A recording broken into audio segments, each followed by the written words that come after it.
In the exclusive neighborhood of Beacon Hill, Boston, where cobblestone streets wound between federal-style mansions and gas lamps flickered at dusk, there stood a house that seemed frozen in time. The Ashford Estate, with its red brick facade and black shutters, had once been the crown jewel of the neighborhood, but now, in the autumn of 2023, it stood silent, its windows perpetually drawn, its gardens overgrown with ivy that crept up the walls like grasping fingers. Inside lived Margaret Ashford, a woman who hadn't spoken to another human being in 7 years. Before we continue with Margaret's extraordinary story, we'd love to know where you're watching from. Drop your city and country in the comments below. And if you enjoy stories that touch the heart and surprise the mind, hit that subscribe button and turn on notifications so you never miss our next tale. Now, let's step inside the world of Margaret Ashford. The November rain pelted against the tall windows of the drawing room as Margaret sat in her usual chair, a Louis XVI piece, upholstered in faded damask that had once been crimson but now resembled dried blood. At 63, she was still striking, with sharp cheekbones and silver hair pulled back in a severe bun. Her hands, adorned with rings that caught the dim light, rested on the arms of the chair like a queen on her throne. The house echoed with silence, not the peaceful kind, but the heavy, oppressive silence of a tomb. Margaret had built this silence carefully, brick by brick, conversation by abandoned conversation, until she lived completely alone in a 4-story mansion filled with memories she refused to acknowledge. Her husband, Charles Ashford, had died 7 years ago, leaving her a fortune built on real estate and old Boston money. But he'd left her something else too, something she'd discovered 2 weeks after his funeral, something that had made her lock her doors, disconnect her phone, and retreat into a silence so complete that the neighbors whispered she'd gone mad. The only person who entered the Ashford estate was Miguel Hernandez, the gardener. He came every Tuesday and Friday morning, arriving at exactly 8 o'clock in his weathered pickup truck. Miguel was 47. With calloused hands and a face lined by sun and hard work. He'd been the Ashfords' gardener for 15 years, and unlike everyone else, Margaret hadn't fired him. She simply ignored him. Miguel had tried speaking to her at first, in those early months after Mr. Charles passed. He'd knock on the kitchen door, wait for her to crack it open, and attempt small talk while she wordlessly left his payment in an envelope on the counter. But she never responded. She'd simply close the door, and he'd hear the lock slide into place. Eventually, Miguel stopped trying. He did his work, trimmed the hedges, raked the leaves, tended to the rose garden that Mrs. Ashford used to love, and left. But he never stopped caring. He noticed things. He noticed when the lights in certain rooms stopped turning on. He noticed when the curtains remained drawn for weeks at a time. He noticed when the pile of unopened mail by the front door grew so high it started spilling onto the porch. On this particular Friday morning, the first week of November, Miguel arrived to find something different. The gate was unlocked, swinging slightly in the wind. In 15 years, that gate had never been left unlocked. He felt a cold spike of concern as he pushed it open and walked up the stone path. The garden was in worse shape than usual. The roses, which should have been prepared for winter, were tangled and unpruned. Leaves covered the walkways in thick, soggy layers. It looked like no one had been outside in weeks. Miguel began his work, his breath visible in the cold air. He raked leaves, his mind wandering to his own life. His daughter Sophia, who was studying nursing at Boston University. His wife Carmen, who worked double shifts at the hospital. He thought about how blessed he was to have people to talk to share meals with, to argue with sometimes. He couldn't imagine the loneliness Mrs. Ashford must feel. Around 10 o'clock, as he was trimming the hedge near the kitchen window, he heard something that made him freeze, a sound he hadn't heard in 7 years. A voice, Mrs. Ashford's voice, muffled through the window, speaking urgently. No, not speaking, crying. Miguel set down his shears and moved closer to the window. The curtain was partially open, something else that never happened. Through the gap, he could see into the kitchen. Mrs. Ashford was on the floor, slumped against the cabinet. Her face was pale, her hand clutching her chest. Without thinking, Miguel ran to the kitchen door and tried the handle. Locked. He pounded on it. "Mrs. Ashford! Mrs. Ashford! Can you hear me?" No response. Through the window he saw her eyes flutter. She was conscious, but in distress. Miguel made a decision. He picked up a large rock from the garden border and smashed the window beside the door. The sound of breaking glass seemed to tear through the silence of the estate like a scream. He reached through carefully, avoiding the jagged edges, and unlocked the door from the inside. The kitchen was immaculate but cold, as if it hadn't been truly lived in for years. Miguel rushed to Mrs. Ashford's side, kneeling beside her. "Mrs. Ashford, can you hear me?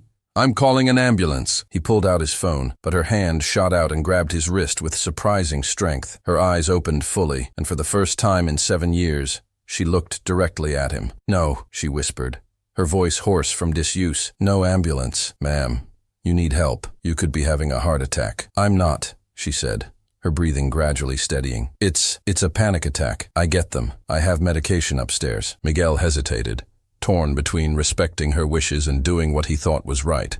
But something in her eyes, a desperate plea, made him stay his hand. "Let me help you upstairs then," he said gently. She nodded weakly, and Miguel helped her to her feet. She leaned heavily on him as they made their way through the silent house. The interior was exactly as he'd imagined it, elegant but frozen, like a museum where nothing was allowed to change. Dust motes floated in the thin beams of light that crept through gaps in the curtains. They climbed the grand staircase, Mrs. Ashford's hand gripping the banister, Miguel supporting her other arm. Her bedroom was on the second floor, a massive room dominated by a 4-poster bed. He helped her sit on the edge of the bed, and she pointed to the nightstand. "Top drawer," she whispered. Miguel opened it and found a prescription bottle. He handed it to her, then went to the bathroom and returned with a glass of water. She took the medication, her hands trembling slightly. They sat in silence for several minutes while the medication took effect. Miguel stood awkwardly by the window, unsure whether to leave or stay. Finally, Mrs. Ashford spoke. "I suppose you want an explanation. You don't owe me anything, ma'am. I just want to make sure you're all right." "I'm not all right," she said, and there was something almost defiant in her voice. "I haven't been all right for 7 years." Miguel turned to look at her. She was sitting straighter now, her color returning. She looked at him properly, and he saw intelligence in those eyes, and pain, and something else he couldn't quite identify. "I know everyone thinks I'm crazy," she continued. "The mad widow of Beacon Hill locked away in her mansion. They're probably right. I don't think you're crazy, Mrs. Ashford. You should." She stood up, walking to the window, and pulling back the curtain slightly to look out at the garden. 7 years without speaking to another human being. That's not sane behavior. Everyone handles grief differently. She let out a bitter laugh. "Is that what you think this is? Grief?" She turned to face him. "I'm not grieving my husband, Mr. Hernandez. I'm hiding from the truth about him." Miguel said nothing, sensing that she needed to speak, that whatever had been locked inside her for 7 years was finally breaking free. "Charles was loved in this city," she said, her voice gaining strength. "Philanthropist, businessman, pillar of the community. Everyone admired him. I did too once." She paused, her fingers tightening on the curtain. 2 weeks after he died, a woman came to my door. She was young, maybe 30. She had a child with her, a little boy with Charles's eyes. Miguel felt his chest tighten. He understood now. "She didn't want money," Mrs. Ashford continued. "She just wanted me to know. She said Charles had been supporting them for years, that he'd promised to leave his wife and marry her after I died. She said he'd told her I was sick, that I didn't have long. She was angry because she'd just found out that was a lie, that I was perfectly healthy, that he'd been stringing her along." The rain outside intensified, drumming against the windows. "There were others," Mrs. Ashford said quietly. "After she came, I hired an investigator. 3 other women, 2 other children, all kept secret, all supported with money from our joint accounts, money I'd helped earn through my family's investments. My entire marriage was a lie. Mrs. Ashford, I'm so sorry. The worst part wasn't the betrayal," she said, turning to him with tears streaming down her face. "The worst part was that I couldn't tell anyone, because if I did, it would destroy his reputation. And his reputation was tied to so many things, charities, foundations, scholarships in his name. If the truth came out, it would hurt innocent people who relied on that money. So I made a choice. I locked myself away. If I didn't speak to anyone, I couldn't accidentally tell the truth. I couldn't destroy what he'd built, even though he'd destroyed me." She sank down onto a chair by the window, her face in her hands. Miguel moved closer, and after a moment's hesitation, knelt beside her. "Mrs. Ashford," he said softly, "can I tell you something?" She looked up at him, her eyes red. "My father was an alcoholic," Miguel said. "He was violent, especially to my mother. For years, she protected his reputation. She told everyone he was a good man, made excuses for the bruises. She thought she was protecting the family, keeping us together, but she wasn't. She was dying inside, just like you are." "What happened?" Mrs. Ashford whispered. "My older sister finally told the truth. She went to the police. My father went to jail. My mother was devastated at first, angry at my sister for exposing the family. But you know what? Within a year, my mother was laughing again. She got a job, made friends, lived.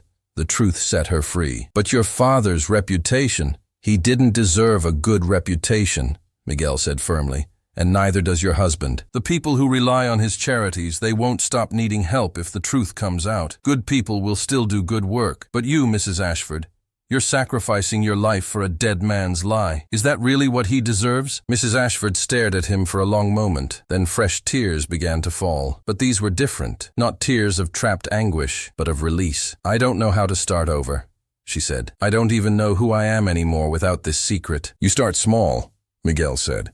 You start by talking. You already broke your silence today. That's something. She almost smiled. I suppose I did. And maybe, Miguel continued carefully, you start by doing something Charles never did. Something honest. What do you mean? Those women, those children.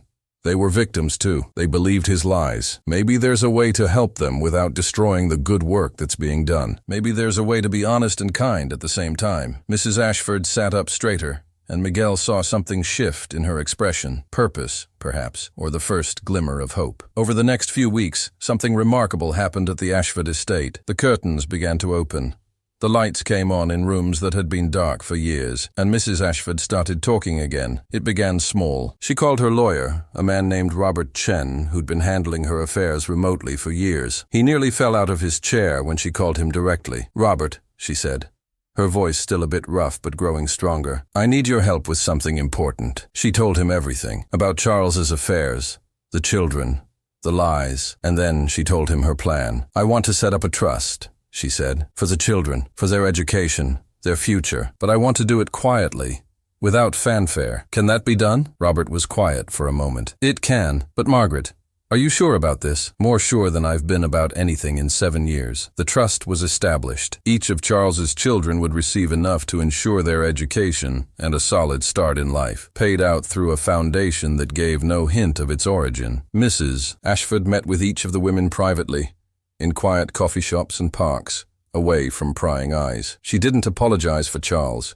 She couldn't speak for a dead man's sins, but she acknowledged their pain and offered what support she could. One of the women, the first one who'd come to her door, was named Patricia. She worked as a nurse, struggling to make ends meet while raising her son alone. When Mrs. Ashford met her at a cafe in Cambridge, Patricia was defensive at first. I don't want your pity, Patricia said.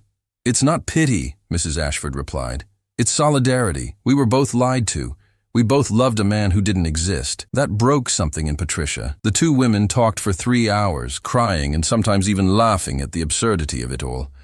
They parted not as friends exactly, but as survivors of the same shipwreck. Miguel continued to come on Tuesdays and Fridays, but now Mrs. Ashford would come out to the garden. At first, she just sat on the porch, watching him work. Then she started helping, pulling weeds, pruning roses. They talked while they worked. My wife Carmen wants to meet you, Miguel said one day in December, as they prepared the garden for winter. She says any woman strong enough to face the truth like you have is someone she wants to know. Mrs. Ashford paused, her hand stilling on a rose branch. I'd like that, she said quietly. I'd like that very much. Christmas came, and for the first time in 7 years, lights appeared in the windows of the Ashford Estate. Mrs. Ashford hosted a small dinner, her first social gathering since Charles's death. Miguel and Carmen were there, along with Robert Chen and his wife. Patricia came too, bringing her son Daniel. As Mrs. Ashford looked around her dining room, at the faces of these people who'd helped her find her way back to life, she felt something she'd almost forgotten. Not happiness exactly, not yet, but possibility. After dinner, as Miguel was helping clear the table, he found Mrs. Ashford standing by the window, looking out at the snow beginning to fall. What are you thinking about? He asked. She smiled, a real smile that reached her eyes. I was thinking about something you said that day in my bedroom. You asked if Charles deserved my silence. The truth is, I wasn't being silent for him. I was being silent for me because I was afraid. Afraid of judgment. Afraid of people knowing I'd been such a fool. You weren't a fool. You were trusting, maybe. She turned to face him. But you know what I realized? Silence doesn't protect you. It just buries you alive. You saved my life that day, Miguel. Not by breaking down my door, but by asking me the right question. What question was that? You asked if he deserved a good reputation, and I realized I was asking the wrong question all along. I was asking what Charles deserved. The real question was, what did I deserve? And what's the answer? I deserve to live, she said simply. I deserve to speak. I deserve to be free. Spring came to Beacon Hill, and the gardens of the Ashford Estate bloomed more beautifully than they had in years. Mrs. Ashford joined a book club, started volunteering at a women's shelter, and began having regular dinners with Carmen and Miguel. She sold some of Charles's things, the ones that felt like anchors, and redecorated parts of the house to reflect her own taste, not his. The neighborhood gossip eventually shifted. The mad widow became the eccentric philanthropist. The recluse became the comeback story. People whispered about her transformation, but Mrs. Ashford didn't care much about whispers anymore. She'd survived 7 years of self-imposed silence. She could survive a little gossip. One Tuesday morning in May, Miguel arrived to find Mrs. Ashford sitting on the porch with tea and pastries set out for two. "I thought we could take a break from gardening today," she said. "I want to tell you something." They sat together in the spring sunshine, the scent of roses heavy in the air. "I've decided to write a book," Mrs. Ashford said. "Not about Charles specifically, but about silence, about the ways we trap ourselves, about the cost of protecting lies." "That's wonderful," Miguel said. "I want to dedicate it to you," she continued, "to the gardener who reminded me that growth requires pruning, that sometimes you have to cut away the dead parts to let something new bloom." Miguel felt his eyes sting with unexpected tears. "I just asked a question, Mrs. Ashford. You asked the right question at the right time. That's everything." She paused, looking out at the garden they'd tended together. "You know what's strange? For 7 years, I thought I was protecting Charles's legacy, but his real legacy wasn't the charities or the buildings with his name on them. It was the damage he did. The lies he told. That was going to be what he left behind. And now I get to choose what I leave behind. Truth, honesty, help for the people he hurt. That's my legacy, not his." As the morning sun climbed higher, warming the garden and the two people sitting in it, Mrs. Ashford felt something she hadn't felt in longer than she could remember. Peace. Not the false peace of silence, but the real peace that comes from finally telling the truth. The story of the wealthy widow who hadn't spoken in years would fade into neighborhood legend, replaced by the story of a woman who found her voice again. But Miguel would always remember that November morning, the broken window, the question that changed everything. And Mrs. Ashford, who'd spent 7 years building walls of silence around herself, would spend the rest of her life helping others break down their own walls, one honest conversation at a time. Because sometimes, the most profound transformations don't come from grand gestures or dramatic moments. Sometimes they come from a gardener who asks a simple question: does he really deserve your silence? And sometimes the answer to that question sets you free.